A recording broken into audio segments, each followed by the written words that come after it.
अतिशय सोपी आणि भन्नाट पद्धत चौरसांची संख्या मोजायची.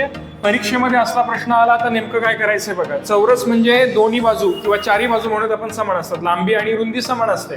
चौरसाच्या बाबत जर मोजायला सांगितलं तर पहिल्यांदा ही डायग्राम कन्सिडर करत असताना आतमध्ये दिलेले चौरस हे विसरून जायचं.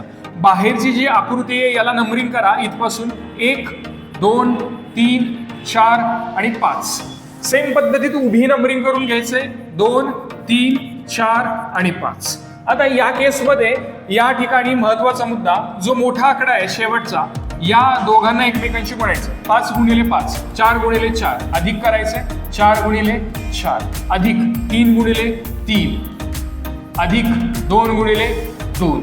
ठीक आहे. सो या ठिकाणी शेवटचा एक आकडा राहील. म्हणजे तिरका गुणाकार तुम्ही करत आणला आणि तिरका गुणाकार केल्यानंतर जो शेवटचा आकडा राहतो, जर आकडे जास्त राहिले तर त्यातला मोठा आकडा घ्यायचा आहे. ठीक आहे. सो इथं 5 5 25 अधिक 4 चौक 16 अधिक 3 त्रिक 9 अधिक 2 दुणे 4 आणि शेवटचा उरलेला 1.